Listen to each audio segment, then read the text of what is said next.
Abaroma 12 umurongo wa 2. Romains 12, verset 2.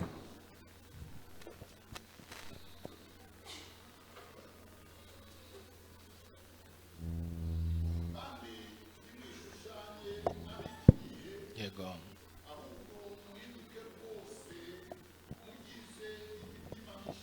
Yego.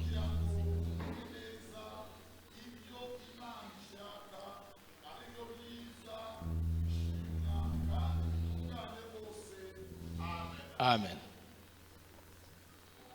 Genda soma mu butumwa bwiza uko bwanditswe na Yohana. Évangile selon Jean, Ndasoma mbere ku igice cya 8. chapitre 8, Some duhereye ku murongo wa mbere tugeze ku wa 11. verset 1 jusqu'à 11e verset.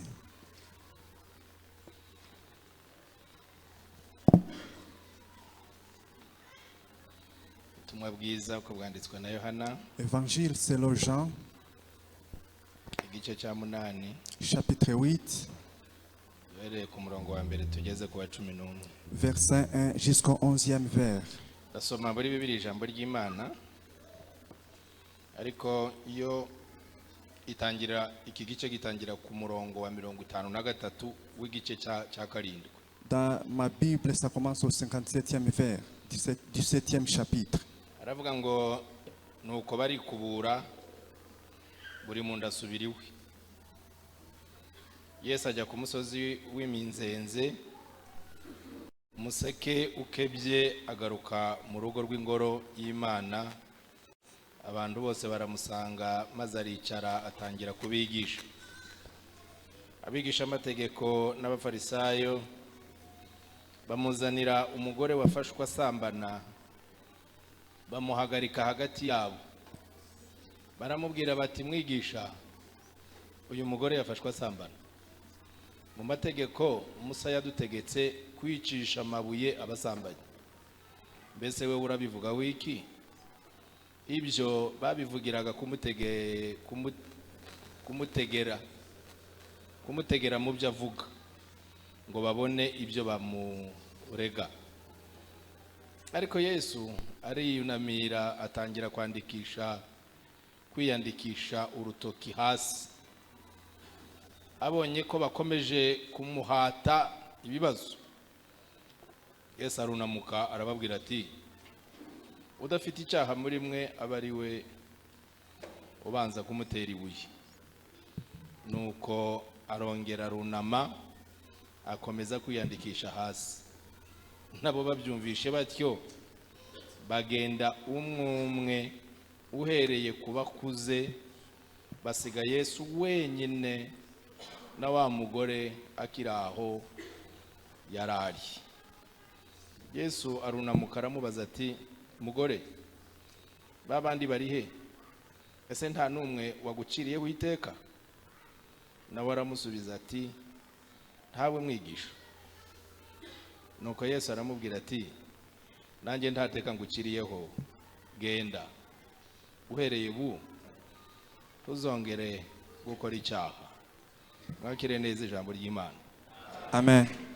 Ndagushimiye bugingo budashira ukongeye kumpagarika imbere y'imbaga y'abantu wiremeye, ukabahamagara iki gitondo, ukabatumira, akemera bakaza.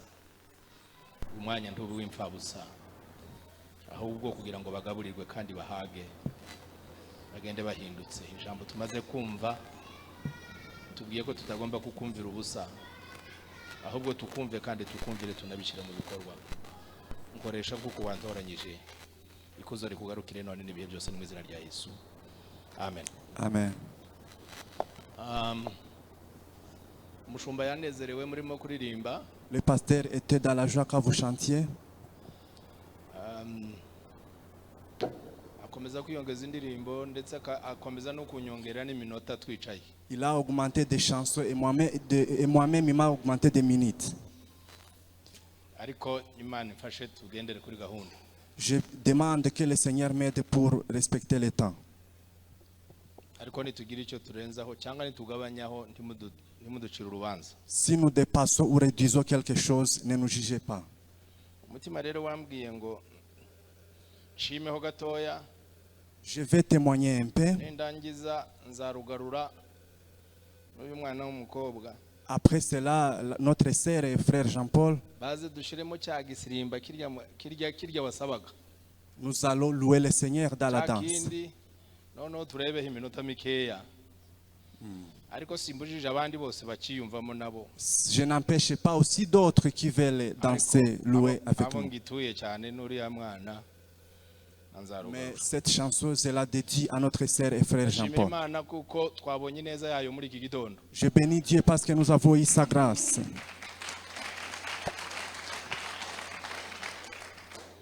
twe turi abagabo bo kubihamya Nous sommes les témoins. turayibonye ikoze igitangaza muri iki Nous gitondo l'avons vu, il vient d'opérer un miracle. turi ko tuza Lorsqu'on venait, tubonye igitangaza cy'Imana nous avons vu un miracle. burya ngo yesu umunsi apfa Le jour où Jésus était mort, ise burya ngo yari yihishe inyuma y'igiti son père était caché derrière l'arbre. niwe ngo wari kwamusunika ngo genda ujye gupfa kuri uriya C'est lui qui musaraba le poussait à aller mourir sur la croix. le mal que nous connaissons Ikibi tubona n'est pas mal ntabwo ari ikibi. généralement c'est un plan de Dieu Mu busanzwe ni umugambi w'Imana wo kutugirira de neza nous faire le bien. Ouais. Généralement le mal que nous connaissons Ikibi tubona ni umugambi w'Imana wo kutugirira c'est neza un plan de Dieu de nous faire le bien. voilà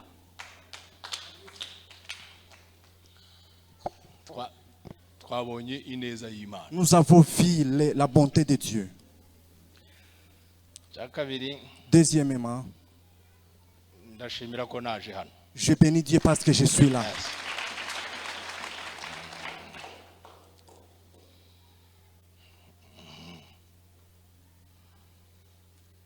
ngira ubuhamya butari bwiza J'ai un mauvais témoignage, ariko rimwe na rimwe nza mbuvuga mais des fois j'en parle aux gens. ariko ntibukagire uwo bubabaza Mais que cela ne vous blesse pas. namaze imyaka 12 satani yarambwiye ngo nta muntu ngunda J'ai fait 12 ans et Satan m'avait dit que personne ne m'aime. 12 ans Imyaka 12. nubu iyo umuntu ambwiye ngo ndagukunda aba yangirije ubuzima bwanjye Et si quelqu'un me dit qu'il m'aime, il est en train de me déranger. il me dérange il touche quelque part Abakoze ahantu que je ne peux pas savoir abakoze ahantu ndashobora kumenya.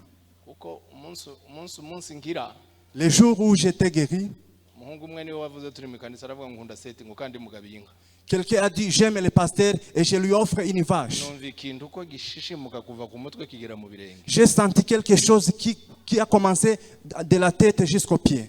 nzarugarura rero iyo uvuze ngo murankunda kurya mwamuntobye umva ndatobetse Lorsque vous dites que vous m'aimez, je sens que vous me dérangez. ako Dieu merci parce qu'on m'aime Ariko Imana ishimwe kuko munkunda. je ne mens pas Ntabwo mbesha, du fond de mon cœur bivuye ku ndiba y'umutima. je vous aime tant Nanje ndabakunda cyane. iyo ndi hano numva nezerewe Lorsque je suis ici, je me sens dans la joie. cyane ko ndi umunyeshuri wa Sunzu Parce que je suis un élève du pasteur Sunzu. iyo rero ntumiye ngo ninzi wiwe Lorsqu'il m'invite de venir, azanyongerera igrade ntari mfite il m'ajoute un grade que je n'avais pas. ubu nari ndimo mbwira mama ngo nagerageje gukurura muri repertoire yanjye Je disais à maman que j'ai essayé de voir dans le répertoire. nyoberwa ahantu maze iminsi nk'iyo maze hano nagiye kuvuga ubutumwa Je n'ai pas trouvé les jours où j'ai fait beaucoup. Là où j'ai fait beaucoup de jours comme ici. niba hano hari sinahibutse S'il y en a, je ne m'en souviens plus. ariko ubu singimenya n'ibiha bitambuka iwacu Oh, présentement, je ne sais même pas ce qui se passe chez nous. telefone yavuyeho Le téléphone n'est pas connecté. nimugoroba umubyeyi yagerageje kubinkorera mbona amakuru atuma ntanezerwa yo kumbuza umutekano. On m'a essayé de me connecter, j'ai vu des mauvaises nouvelles. Ce ne sont pas des mauvaises, mais des nouvelles dures. Amakuru asa nagoye. Zijyanye n'ubuyobozi. Umvaga ko nagomba kubibamo. Qui cadre avec notre administration. Kugira ngo mbone iminsi ubwo kuwa mbere uzaba ubaye umunsi wa kane. Demain, ça sera le 4e jour. Ça doit être ma première fois, je pense. N'inshuro yanje ya mbere kugira iyo minsi. Kubera ko ari ukuzi wanyu, je suis venu. Ariko kubera kuko ari ukuza hano naraje. nabivugaho byinshi ariko ndashimira Imana Je bénis Dieu kugitangaza nabonye. pour les miracles que j'ai vus. Nicyo gituma ndababwiye ngo ikibi cyose C'est pourquoi j'ai dit tout le mal si kibi n'est pas mal. ahindura iyo mibabaro. Il change les souffrances en joie. Je ne savais pas, sinari nzi ko ari uko bimeze. Je ne savais pas que vous étiez tellement nombreux.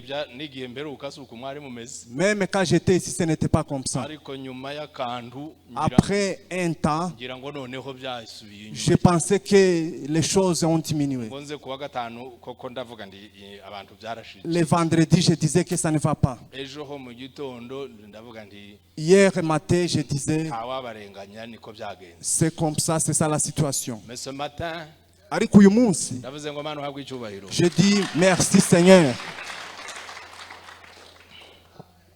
Twarabimenye, Nous l'avons connu, twabiganiriyeho n'umushumba on en avait parlé avec les pasteurs. uko dushobojwe hari uko twabwiye Imana. Nous avons parlé à Dieu selon notre possibilité. Kuba tubonesheje amaso yacu ibinyuranye n'iby'ibitekerezo Comme byatubwira nous venons de voir ce qui est différent de ce qu'on ndetse pensait n'ibinyuranye n'umugambi wa Satani et ku ce qui est itorero. différent du plan satanique, Namushukuru Mungu sana. je bénis Dieu pour ça. Ngwino rero, Venez. ngwino ma. Sana kagapendo. Kuragasiga? Kari hano.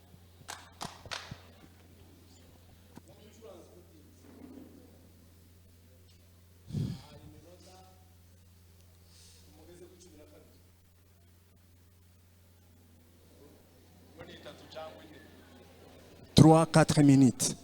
Ariko nshobora kubongera ndi mugira ikibazo. Ariko n'abarya babafana bandi muze tujyane. Muze tweze mwebwe kaho nitegeko mwebwe turi kumwe. Nibagiwe kubashimira. Nabashimiye cyane. Noneho ndanabashimira ko muri inshuti y'umwana wanjye. Ubwo urumva ko ibintu bikomeye. Ariko ndabashimiye cyane. Mwaramfashije muri iri vuga butumwa. Imana ibambere umugisha.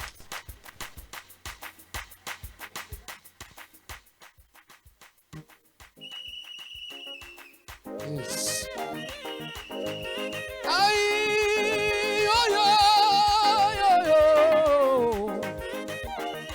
Yaniburudisha nikirukaruka Hosana amewe. Waambie wanaolia wakiteswa na malimwengu.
Nous allons demander à Dieu de nous parler encore. nituzajya dusirima nk'uko Imana ivuge Lorsqu'on est en train de louer comme ça, que Dieu parle. kuko ntibishoboka ko twayishimisha muri ubu buryo. Il est impossible qu'on puisse lui être agréable et qu'il se taise. Il ne peut pas. Dieu shobora. ni ukuvuga ngo ibiryo byayo ni ishimwe. Sa nourriture, ce sont les actions de grâce. iyo tubikoze rero tuyishima Lorsqu'on les fait, izitubwira il nous parle. kandi n'abarya bavuga ku ndimi Et ceux qui parlent la langue, muzamuzivuga faites-les, ariko zisobanurwa. mais que ça soit interprété. nizidasobanurwa Bibiliya izivuga ngo uceceke Si ce n'est pas interprété, il faudra se taire. kuko ni wowe zirimo kubaka. Parce que ça vous construit vous-même. mucumbi wawe uzuzivuga buce mu gitondo, Dans votre chambre, vous pouvez le faire jusqu'au matin. ariko hano nuzavuga Mais ici, lorsque vous le faites, uzumve hahagurutse umuntu avuge ngo komeza. si quelqu'un dit continuez, Imana iravuze ngo Dieu parle ainsi, ukomeze. il faudra continuer. ariko ibindi Mais autre chose, biri mu gusa n'aho ari ibyacu n'ibikora. ce sont les choses qu'on s'est fait. ariko simvuze ko indimi zitabaho, Je ne dis pas que parler en langue n'est pas bien. ariko muri doctrine y'itorero Mais dans la doctrine de l'Église, izivuga ngo uyivuge parler en langue kugira ngo habone kusobanura. pour qu'il y ait quelqu'un qui interprète, avuge ngo muceceke. qui dise taisez-vous. umusaza witwa Buruma Il y a quelqu'un qui s'appelle Buruma, c'est un vieux. baramuzi abakuru, Beaucoup de gens le connaissent. yaravuze ku kiriyo cya mzee Kajabika, Il a dit au deuil du pasteur Kajabika, aravuga ngo umunsi abona Kajabika bwa mbere le jour où il a vu le pasteur Kajabika ngo pour la première ngo fois, bari mu nama ils étaient dans la réunion i Remera, à Remera. ngo abona agahungu gato gato Il a vu un petit garçon ngo kogesha irumba, niba ari irumba sinibuka, qui était coiffé d'une manière, ngo arahaguruka avuga ku ndimi, et ce garçon parlant en langue. ngo arazivuga, Il a parlé en langue. ngo yume ntawe usobanuye ari iki. Lorsque quelqu'un n'a pas interprété, il s'est assis. mzee Mudagira aravuga, Le pasteur Moudagiri a ajouté, ubwo pasteur Ruhimza yarabwirije, le pasteur Urimza était en train de prêcher. ariko nyine ajya mu mwuka avuga ku Il est ndimi. parti en langue et il a parlé en langue. mzee Mudagira arahaguruka aravuga ngo Le pasteur a dit, ngo ku kiriyo cya Kajabika iyo hatavugwa indimi si au deuil du pasteur Kajabika, les langues n'allaient pas être parlées, ngo byomubabaje, et il allait regretter. ngo ariko icyo yabarushaga Mais ce qui le dépassait, ngo nuko iyo yazivugaga c'est parce que lui parlait en ngo langue yaranazisobanuraga. et il interprétait ce qu'il disait. hariya hakurya nza mbabwira, Je dis beaucoup souvent, izi wacu zo ziba zivuga nk'ibiragi, les langues de chez nous, et c'est comme umuntu akamubwira ngo "Hii!" noneho ugategereza "Hii!" ikiravuga on veut interpréter ce qu'il dit kandi akamakanga abandi et il intimide même les gens. bakaba bagira nyine ngo hari ikintu kibaye. Il pense que quelque chose se passe. baherutse guca mu kanisa kubera ibyo, On a divisé l'église à cause de ça. ngo buke ndababwira ngo ndaza kubasura, Et puis je suis venu les rendre visite. noneho barya barondora Ceux qui parlent, ceux qui interprètent, bazandondora. qui puissent aussi me voir. umugore umwe yamubwira ngo bazakurondora, Quelqu'un a dit, ils vont te voir. ndamubwira ngo urabeshe, J'ai dit, tu me trompes. kuko ayo mahirwe nyagira gakeya, Parce que cette chance est rare chez moi. uretse n'iwanyu Même chez vous, n'ahandi sindabona undondora, ailleurs, quelqu'un ne m'a jamais kandi vu. nza mbikenera ngo Et mbyumve, j'ai besoin qu'on puisse me ariko voir. narabibuze. Mais je ne l'ai pas trouvé. ndamubwira ngo nzaza J'ai dit que je kandi viendrai. ntawe uzandondora, Et personne ne me verra. atuzazi Il a dit, venez. musenga ryari ati nipushu, Vous priez qu'à samedi. sinzahagera saa tatu, Je serai là à 9h. nari mbageze, J'y étais déjà. nirirwamo kugeza saa 9. J'ai passé la journée jusqu'à 15h. no kubera ko bababwiye ngo naje ngo bazandondore, Parce qu'ils savaient que j'allais être, que je suis venu pour qu'ils me voient. nahirabura nahirabura Même les langues sont disparues. karabura. Unastahili kuabudiwa, unastahili Baba, unastahili kuabudiwa, unastahili. Mes frères et sœurs, Bavandimwe, Dieu parle Imana iravuga et il parle la vérité. kandi ivuga ukuri. Il ne parlote pas, Ntabwo Imana ivugavuga. il ne parlote pas, Ntabwo ivugavuga. il parle, Imana iravuga. il parle. Imana iravuga. Raison pour laquelle Niyo mpamvu la maman nous a dit umubyeyi yatubwiye qu'on attache l'attention à la parole. ko dushyira ibitekerezo byacu ku ijambo. Dieu parle. Imana iravuga. Dieu parle. Imana iravuga. Mureke mbabwire icyo twita idolatry. Laissez-moi vous dire ce qu'on appelle l'idolâtrie. Gusenga ibishushanyo. Prier les idoles. Burya iyo utekereza gukoresha Imana mu mugambi wawe. Lorsque vous pensez utiliser Dieu dans vos plans, Burya deje uri musenga ibishushanyo. déjà tu as commencé à adorer les idoles. Si wowe ugomba gukoresha Imana. Ce n'est pas toi qui dois utiliser Dieu. Le plan de Dieu Umugambi w'Imana est fixé urahamye depuis la création kuva ku itangiriro ry'isi jusqu'au retour de Jésus-Christ. kugeza igihe Yesu azagaruka. Tu n'en changeras en aucun iota. Nta kintu na kimwe wohindura. Ngiye kubabwira utuntu dutatu. Laissez-moi vous dire trois choses Rero ni tune ou quatre tuzatucanga abantu. qui compliquent les gens. Mu Gifaransa haba akantu bita illumination. En français, il y a ce qu'on appelle illumination. Hakaba akantu bita révélation. Il y a aussi ce qu'on appelle la révélation, Prophétie. prophétie, Et quoi cyangwa encore? ubuhanuzi, Quoi encore? Et inspiration. et l'inspiration. L'inspiration c'est quoi? L'inspiration ni iki? Inspiration ni nka kurya ejo mama yaganirije ijambo ry'Imana hano batari bahari. C'est ce que maman nous disait hier. Bihishura ibindi bintu no muri jewe. Ça a révélé beaucoup de choses à moi. Elle m'a inspiré. Ni byose bisa no guhishura. Yarampishuriye. Ni ukuvuga ngo hari ikintu. Il y a quelque chose yafunduye muri jewe. Qu'elle a inspiré en moi. Cyumva cyane. Je l'ai entendu beaucoup. Ariko ntari ngifite. Mais je n'avais pas autre chose. Kandi we yavugaga yivugira ukwi. Lui, il parlait de sa façon. Ariko ushingiye kucyo yavuze. Mais partant de ce qu'elle disait, akinguka ikindi kintu muri beaucoup jewe. de choses étaient ouvertes à moi. Voilà l'inspiration. C'est ça l'inspiration. L'illumination. Illumination, Ni igihe usoma. c'est lorsque vous lisez, Ugasoma ijambo ry'Imana. vous lisez la parole. Ukarisoma nk'uko abandi barisoma. Vous la lisez comme d'autres le font. Kumva ikindi kintu. Il y a donc quelque chose qui apparaît, Gihisha muri ririya jambo. qui est caché dans cette parole. Ugatangazwa n'ukuntu utari waracyumvishije. Et tu es étonné pourquoi tu n'avais pas entendu. Waviriwe n'umucyo. La lumière est venue. Niyo mpamvu umwanditsi w'igitabo cy'Abaheburayo azavuga ngo abantu bigeze kuvirwa n'umucyo. En hébreu, on dit les gens qui ont eu la lumière Bakongera bagasubira inyuma. et qui sont rentrés en arrière, Biragoye kugira ngo bongere babyuke. il est difficile qu'ils puissent se relever. Ijambo Dans la parole, haryamyemo Yesu Kristo. il y a Jésus-Christ dedans. Iyo hatabaye kumurikirwa Sans la lumière, z'umubona. tu ne peux pas le voir. Niyo mpamvu mwaririmbye ngo soma Bibiliya. C'est pourquoi on a dit lisez la Bible. Ariko ntimuza muyisoma. Mais vous ne la lisez pas. Lisez. Voilà. C'est ça le problème. Ubuhanuzi buteye ubwoba. La prophétie, Tukabuhanura tutabwumva. nous le disons sans le connaître. Pasteur yambwiye ngo iyo ndirimbo arayikunda. Le pasteur m'a dit qu'il aime la chanson.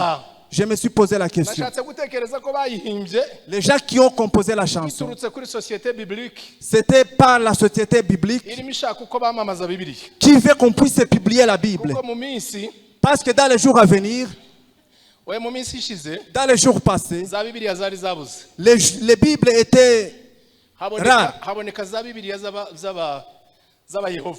On a trouvé seulement les Bibles des témoins de Jéhovah. Nyinshi ziza mu bantu. Beaucoup de Bibles sont venues. Noneho Maintenant, la société biblique izana amabibiliya menshi. la société biblique a imprimé beaucoup de Bibles. Ariko babona abantu batarimo kuzifata. Mais les gens ne les prenaient pas. Kuko abayehova bo barimo zitangira ubuntu. Parce que les témoins de Jéhovah les donnaient gratuitement. Igiterane mu Rwanda. Ils ont fait une croisade Zinshi ndetse ahantu hose. partout là où ils se trouvent, Barimo kwamamaza kongera gusoma Bibiliya. en train de publier la Bible. Sinzi niba ari iyo ndirimbo yavuye cyangwa niba ari ahandi. Je ne sais pas si c'est ça la Ariko source, ndabizi ko hari amakorali yahawe icyo kiraka. mais il y a les chantres Kugira ngo qui ont bahimbe indirimbo zikundisha abantu publié gusoma Bibiliya. qu'on puisse aimer la Bible. Sunzi we ngo ayumve. Le pasteur, lorsqu'il a aimé, lorsqu'il a entendu, Yumva n'ubuhanuzi. il a entendu que c'est la prophétie. Ariko nje ko barayiririmba. Mais quand moi on chantait, Yumva no gusoma Bibiliya. j'ai senti qu'il faut lire, lire la Bible. Ntacyo bimbwiye. Ça me dit rien. We Lui, aba yamurikiwe. il a été éclairé. Muri iriya ndirimbo Dans cette chanson, akumva ibyo tutarimo kumva. il a entendu ce que nous on n'entend pas. Ibyo bintu byombi biba ku muntu. C'est des choses qui arrivent souvent. La prophétie alors. Ubuhanuzi rero, La prophétie ubuhanuzi ntibubereyeho kutubwira ko tuzajya muri Amerika. n'est pas là pour nous dire que nous irons aux États-Unis. Ntibibereyeho kutubwira ko baturoze. Elle n'est pas là pour nous dire qu'on nous a ensorcelés. Ni ukuri kose si ko ubuhanuzi buvuga. Loin de là. Ngo bubereyeho kubaka itorero. Elle est là pour bâtir l'église. Ni ukuvuga ngo butubwira Elle nous dit umwifato tugomba kwifata kugira ngo itorero rya Kristo. les comportements qu'on doit afficher pour que l'église soit fortifiée. Seulement ça. Ni ico cyonyine. Akindi. Ni uguhishura umugambi w'Imana ifite ku itorero rya. C'est révéler le plan de Dieu sur son église. Voilà la prophétie. Ubwo nibwo buhanuzi. Naho la révélation. Révélation cyangwa ibyahishuwe. guhishurirwa. Ibyahishuwe. La révélation. Yaramubwiye ngo On lui a dit ibyo ubona ce que tu vois, ubyandike écris-les. kandi n'iby'igihe cyashize Et les choses des passées, n'igihe kiriho et les choses et les moments présents, n'igihe kizaza. et les temps à venir. Siko Yohana yabwiwe.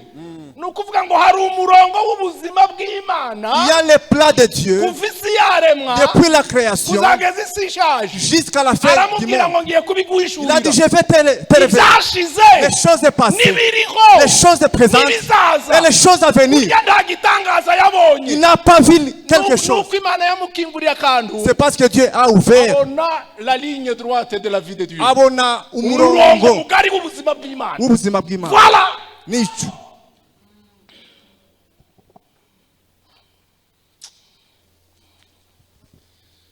Ndabakiriye Je vous accueille mu ijambo ry'Imana. dans la parole. Ko turaganira ngo Nous sommes en train de dire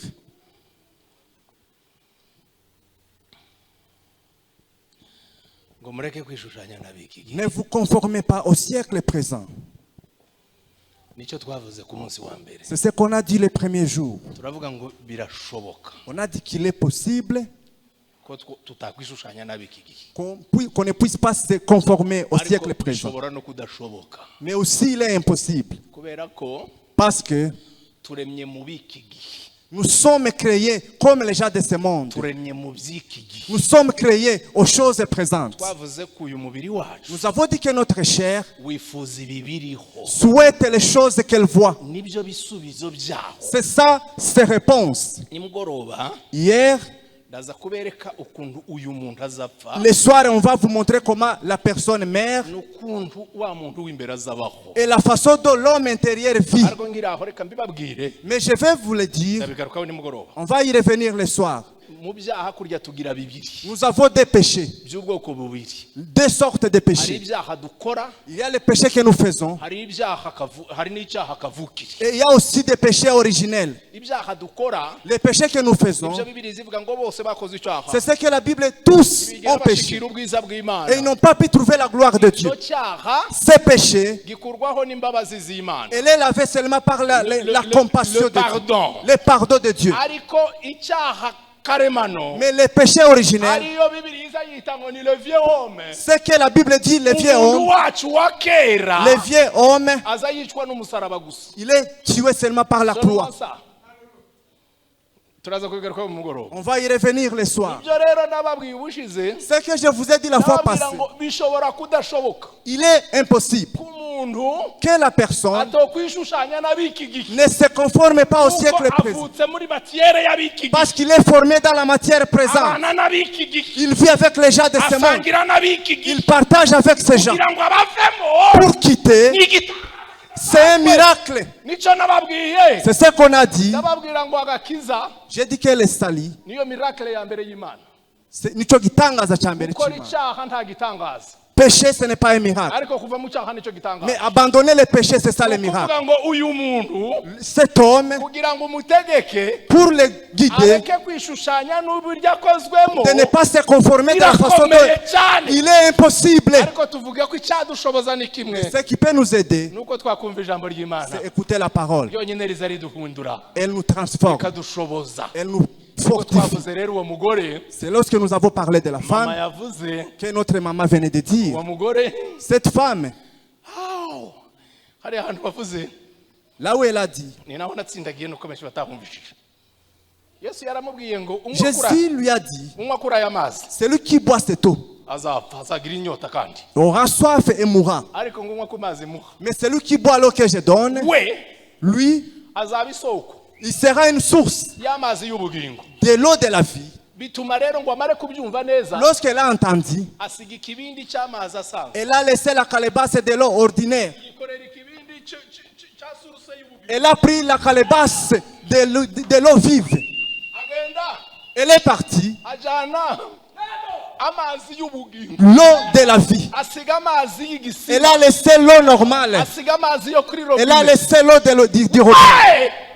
We ubwe Elle ahinduka est devenue umugezi w'amazi une y'ubugingo. source de l'eau vive. Aragenda, Elle est partie. aragenda, Elle est partie. ngo agere mu muhana, En arrivant au village, umuhana atagiraga mu ijambo, là où elle n'avait pas la parole, aho yari yaranyaze abagabo là où b'abandi. elle avait ravi les hommes Ngo d'autrui, agereyo en y arrivant, abafira amazi y'ubugingo. elle est devenue la source de l'eau. Abandi bose batamwumvaga Tout le monde qui ne la comprenait pas, birukanka. qui la fuyait. Amen. Ne vous conformez pas au siècle présent. Rien ne peut vous aider. Uretse kumva ijambo ry'Imana. Écoutez la parole. Usifiwe Yesu Kristo, umokozi mzuri kabisa. Usifiwe Yesu Kristo, Bwana ni Bwana mbinguni. Bana bacu, Chers enfants, cyangwa ngo muzabe intwari. Mana ishimwe. je souhaite, Nabonye Pasteur Sunza arimo asimbuka j'ai vu les pasteurs en train de sauter. ngo bavuze ngo imva ya Yesu irarangara. Parce qu'on a dit que le tombeau de Jésus est vide. Ubwo mperuka hano Lorsque j'étais ici, yatubwiye inkuru yaha il nous a raconté l'histoire, ukuntu avuye muri Isiraheli. la façon dont il était en Israël. Iyo mva Ce tombeau, niyo yaririmbye we celui, yaturirimbiye arivuga ngo kafufuka Yesu Bwana, kafufuka Yesu Bwana, kafufuka Yesu Bwana, Bwana, haleluya. mwebwe ga vous, mwaririmba ngo imva ya Yesu irarangaye, lorsque vous dites que le tombeau est vide, mukagira ngo karumva uko turimo kumva. vous pensez qu'ils entendent ce que nous Kafufuka entendons. Yesu Bwana, kafufuka Yesu Bwana, kafufuka Yesu Bwana, haleluya. kuriya ndaza yumva n'injyana mwebwe murimo Il kuririmba. n'entend même pas votre mélodie. Iwe yaravuze ngo yarahiboneye Lui, il est arrivé, asanga ngo imva ya Yesu. il a vu que le tombeau est vide.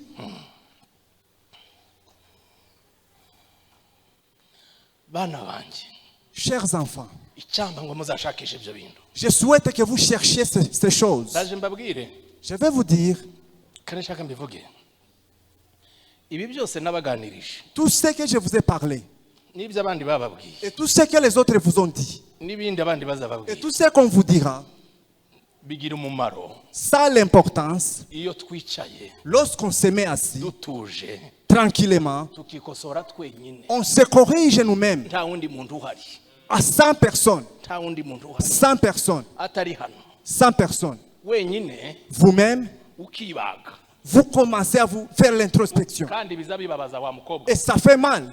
biza bibabaza. Ça fait mal. Si ukubyumvira ahangaha, On ne l'entend pas seulement. iyo bitahanye Lorsque tu rentres avec, uri wenyine tu es seul. ukiburanye Tu commences à te juger. ubabara bikaza ari kubwira ngo kunda runaka, On te dit des mecs tels. uti ndahera hehe. Je vais commencer par où? Bibiri ikavuga ngo nutababarira La Bible dit si tu n'aimes pas, nawe si ntuzababarira. tu ne seras pas pardonné, Uti none se ndagira guti que ferai-je? Baba yetu uliye mbinguni, jina la utusamee makosa yetu. Murabesha kama munavyowasamehe, Comme vous pardonnez, muzamwongera ibyaha ku bindi. vous ajoutez les péchés sur d'autres. Umubembe umwe ngo yaravuze Il y a quelqu'un qui iyo a dit, bageze aho ngaho lorsqu'on arrivait là, ngo azaceceka, lui, il s'était. ngo niyagerageje kubivuga Et même s'il essaie de le dire, bazavuga ngo il dit, apprends-moi pardonner, nyigisha kubabarira. nifundishe kama gisi unavyopardona, Nyigisha kubabarira. nyigisha uko uzubabarira nanje ariko Apprends-moi à pardonner. naho twebwe ngo Men- dusamee makosa yetu kama tunavyowasamehe.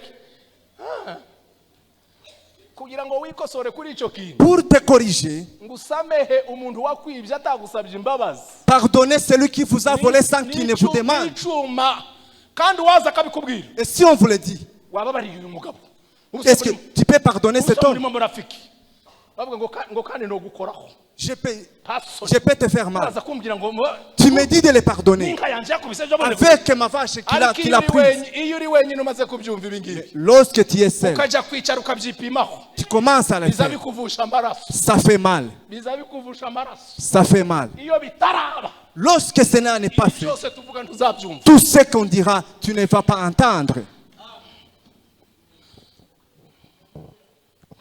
nimugoroba Hier soir, twaganiriye igice cya kabiri nous avons parlé le deuxième chapitre kivuga ngo qui dit muhinduke rwose soyez transformés. ubu tugiye kuvuga ngo Maintenant, nous allons dire kugira ngo mumenye pour que vous icyo Imana ishaka vous discerniez ce que Dieu cherche. guhinduka rwose La transformation nibwo totale, twifashishije uwo mwana c'est lorsque on a essayé de voir l'exemple de l'enfant ngo prodigue. duhindurwa no gusaba imbabazi Nous sommes transformés par les demandes de iyo pardon. dusabye imbabazi Lorsqu'on demande pardon, turahinduka nous sommes transformés kandi tukinjira mu masezerano et nous entrons dans les promesses. ariko twaha tw'amafuti Mais les petits péchés qu'on fait, tudasabira imbabazi qu'on ne demande pas pardon, tukatubuza kuzinjira mu bwami mais ça bw'Imana peut nous empêcher d'entrer dans le royaume. ngako agahinda gateye ubwoba C'est ça le chagrin que nous nacyo avons. umubyeyi yari arimo avuga Et c'est ce que maman disait. yanshimiye ngo mwampaye umushyitsi mwiza Il a dit que vous lui avez donné un beau visiteur. nakushukuru tena pastor Je vous dis merci. nasema Mungu awabariki sana Je vous dis que Dieu vous bénisse. nimebarikiwa zaidi na zaidi J'ai été béni. nimebarikiwa zaidi na zaidi J'ai été béni. abana b'abakobwa bancumbikiye mw'abana b'abakobwa Les filles qui m'ont accueilli, mbatuyeho umugisha w'Imana je déclare la bénédiction. la fille de la maman Umwana w'umubyeyi, je dis merci ma fille que Dieu vous bénisse. que Dieu te bénisse infiniment Imana iguhe umugisha. weweho nakushukuru Je vous remercie. bakuru bazavuga Les grands disent, ngo umushitsi zumumanikira inkoni on peut garder les bateaux pour les visiteurs, ariko ntuzumumanikira mais son œil est toujours. ndaza kukubwira akantu kantunguye mu wawe Je vais te dire quelque chose qui m'a surpris chez vous. natunguwe n'imibanire yiwe n'abarumuna biwe J'ai été surpris par sa relation avec ses petites sœurs. byarantangaje nk'abantu Ça m'a étonné. nakushukuru sana mama Je vous remercie. nakushukuru sana Je vous remercie. umubyeyi nk'uyu aho asaba amafaranga umwana Une maman comme nta Selena, amafaranga wamfasha ngo tubwire kimwe là où elle demande l'argent à sa petite sœur, je voyais narabibonaga, et j'entendais narabyumvaga. hari akandi kantunguye nuko ndi gito sinza mbasha kubika ibanga murumuna wiwe yanyuze muri koridoro Sa petite sœur est passée dans les corridors. twicaye turimo dufata breakfast Lorsqu'on prenait le déjeuner, sinzi ukuntu bateranye isinye je ne sais pas comment ils se sont fait un signe. mbona arasetse cyane Elle a ri beaucoup. ndavuga ngo J'ai dit, kugezaho asabana n'abana mu buryo bungana jusqu'à ce qu'elle a de bonnes relations avec des enfants. tumatushe mama Wankozeho cyane. ibyo bije gutemwa abantu Je ne sais pas comment cela. nivugire guhinduka Parlons la transformation. uyu mwanya rero reka nsoreze ku ijambo rivuga ngo Nous allons conclure sur le thème qui dit ngo kugira ngo tumenye ibyo Imana ishaka afin que nous sachions ce que Dieu cherche. iyo twumvishe ijambo ry'Imana Lorsqu'on entend la parole tukihana bya nyabyo et on ne se répand, tuba igikoresho cyo guhesha Imana icyubahiro on devient un outil pour rendre gloire au Seigneur. nta kindi Rien que ça. tuba igikoresho cyo guhesha Imana icyubahiro On devient un outil pour honorer Dieu. nababwiye Je vous ai dit, iyo utekereza cyane ku ijambo ry'Imana lorsque vous pensez sur la parole de Dieu, niryo riza rigukuraho ibyo ugomba kuvaho c'est elle qui vous fait quitter les choses dont vous niryo devez riza quitter. ryongera no kuguha icyo ugomba Et kuba c'est celle qui vous donne ce que vous devez faire. umugabo witwa Impresson Un homme qui s'appelle, yari umumedecin il était un médecin, w'umushakashatsi un chercheur, un médecin. rimwe ngo avumbura umuti Il a découvert un médicament. ngo bucye abantu bakomeza kumwirukaho Et les gens couraient derrière lui. batese noneho kutarimo ukora ubushakashatsi Pourquoi tu bw'umuti ne fais plus de recherches? ntacyo wasohoye Tu n'as pas trouvé autre chose. aravuga ngo nakomeje gushakashaka Il a dit, j'ai continué les recherches ngo nza kugwa ku kintu kimwe et j'ai trouvé quelque chose. ngo naguye ku kintu cy'uko ndi umunyabyaha Et j'ai découvert que je suis pécheur. ni igitangaza Un miracle. yari ko ashaka imiti Il cherchait les noneho médicaments. akiga imiti ishobora kugira ingaruka mu mubiri w'umuntu Il voyait les médicaments qui peuvent atangira causer. gutekereza umuntu mu buzima bwe Il a cherché comment n'iyo l'homme, miti agomba kumuha avec ces médicaments qu'il wagera doit, ahantu en arrivant quelque part, ngo ahishurirwe nuko ari umunyabyaha il a découvert qu'il est pécheur. baramubaza batese byagenze gute Qu'est-ce qui est arrivé? ati nanjye ntimunsubize Ne me posez pas de ubu questions. ndimo ndashaka umuti wo kunkiza Je ibyaha. cherche aussi la solution. icyampa ngo muzamwitekerezaho ubwoko bw'Imana Je souhaite que vous puissiez umugabo penser. witwa Pascal Un homme qui s'appelle Pascal, Blaise Pascal Blaise Pascal. murabizi abafizisiye n'umufizisiye ngira ngo ukomeye cyane Les physiciens les connaissent. ariko ngo rimwe baramushaka abafilozofe Les philosophes l'ont cherché. baramubura Il n'a pas été trouvé. abateoloje baramushaka Les théologues l'ont cherché. baramubura Il n'a pas été trouvé. ariko abafilozofe ngo bamugereho Mais les théologues, bati mbite ko wacecetse tu t'étais, c'est pourquoi arababwira ngo naracecetse je m'étais, kuko hari ukundi kuri namenye parce que j'ai découvert la vérité. bati wamenye ukuwe Qu'est-ce que kuri tu as trouvé? aravuga ngo le cœur a ses raisons Rero umutima ufite impamvu zayo, que la raison ne connaît point impamvu itazi. le cœur a ses raisons Umutima ufite impamvu que la zayo, raison ne connaît point impamvu itazi. umutima ugira amabanga Le cœur a cette ubwenge secret budashobora kugeraho que l'intelligence ne peut pas aravuga connaître. ngo Il a dit, umutima wanje waganiriye mon n'Imana cœur a parlé avec Dieu unyemeza kuko ndi umunyabyaha et j'ai été convaincu que je suis none ubu pécheur ndimo ndashaka inzira et je y'agakiza cherche le salut. icyamba bwoko bw'Imana Je souhaite que ugahishurirwa n'ukuri kw'Imana la vérité vous soit donnée. nibwo muzakora ibishimisha Imana C'est lorsque vous ferez ce qui est beau. uyu mugore twavuze La femme dont nous venons de lire, ngo yari umunyabyaha asafunwa elle était pécheresse. mubi kuruta abandi bantu Elle était pécheresse. ndetse abifatirwamo Elle a été prise en flagrance. bamara kubimufatiramo Lorsqu'elle a été prise, ntibamenya amakuru ils n'ont pas su. ngo bamwirukankana mu rusengero On l'a amené à l'église. nta handi tuba tubonera agakiza On trouve seulement les ni salis mu itorero rya kirisito à l'église. nta handi tuba tubonera agakiza On ne trouve les salis qu'à ni l'église. mu itorero rya kirisito Seulement à l'église. nimushaka muzajya mukora ibyo mukora byose Vous pouvez tout faire, ariko mwirukanke muze mu rusengero rwawe mais venez à l'église. ntibamujyana mu rukiko On n'a pas l'amené à la cour. bamujyana mu rusengero On l'a amené à l'église. kandi kibabaje Et chose étonnante, icyaha yari yakoze les péchés qu'elle avait fait, cyari penale et cyagombaga elle gufatirwa ibyemezo devait être décidée n'urukiko rw'abayuda par la cour des kuko juifs. amategeko yabo yari asobanuye Parce que leur juif, ariko bo leur loi. kubera ko bashakaga Mais yesu comme ils voulaient Jésus, bamuzana mu on rusengero l'amena à l'église. Oh!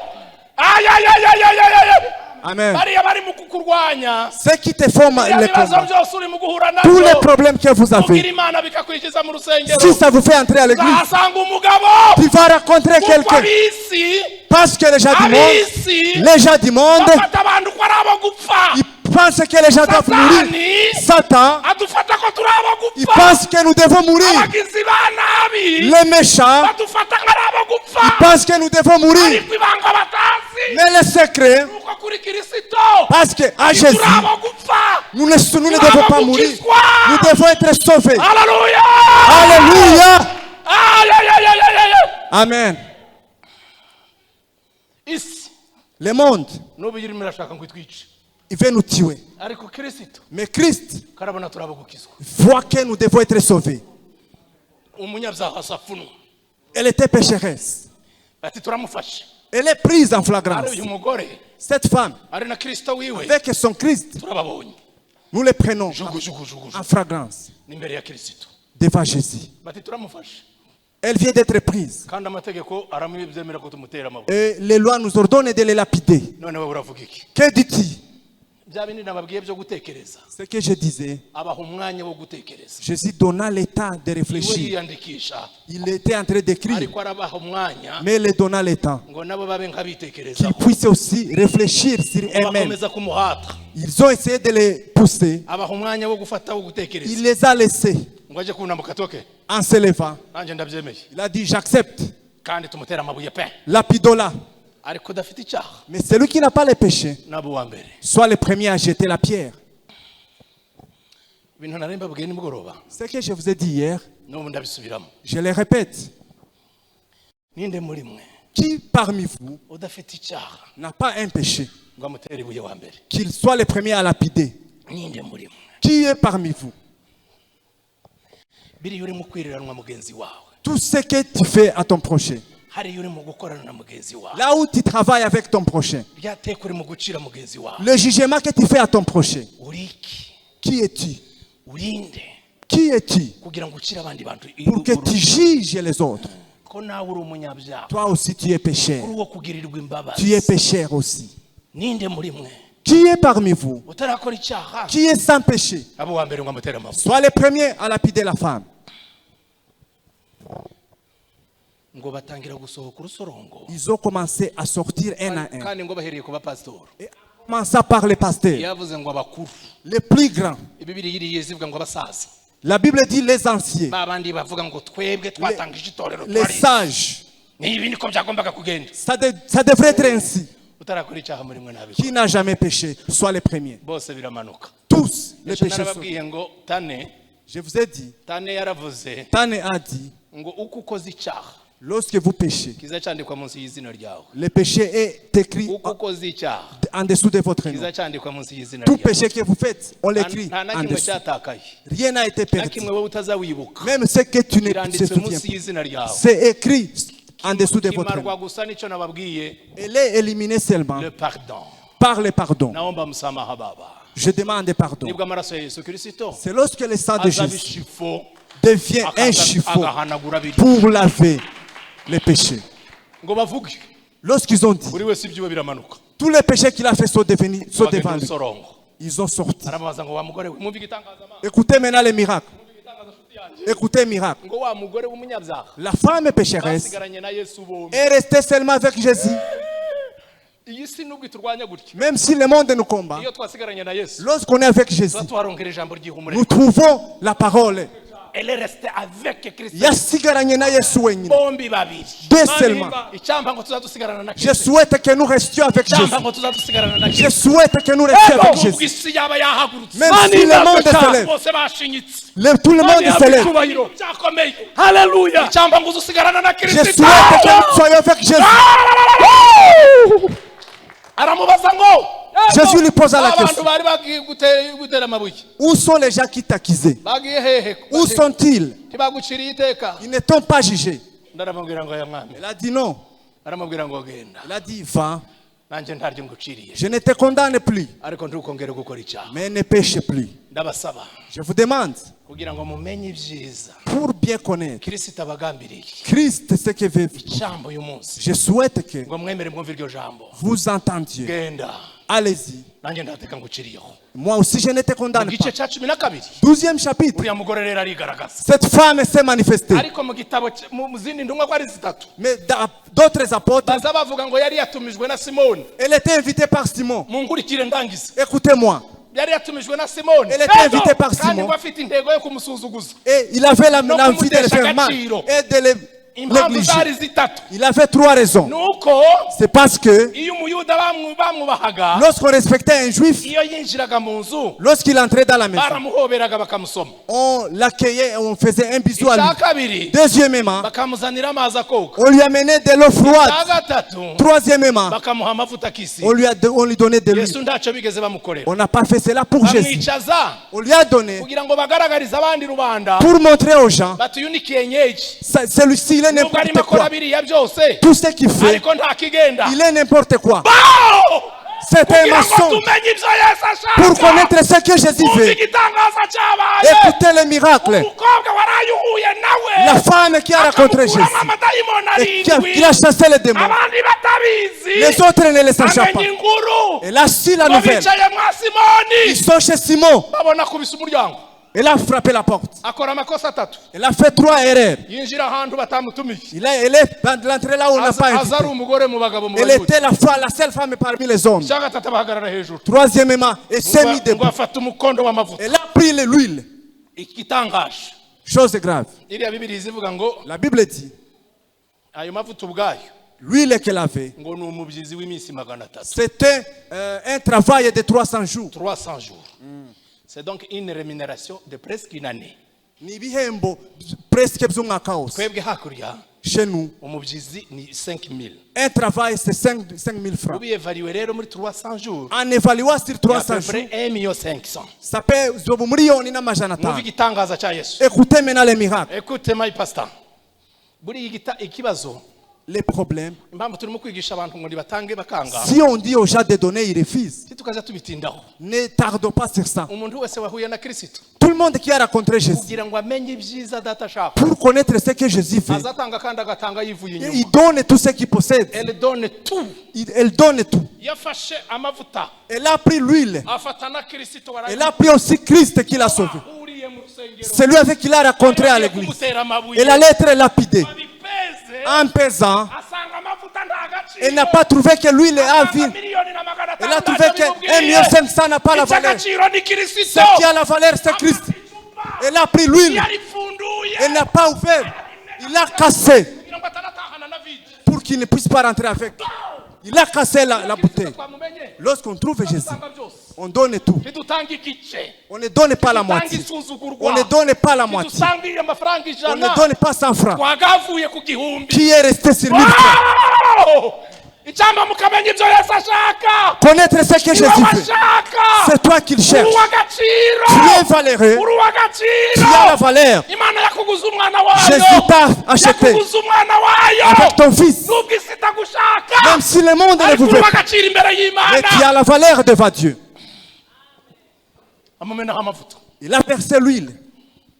Abigishwa ba Yesu Les disciples de Jésus nibo babaye abambere kwivovota. étaient les premiers à se révolter.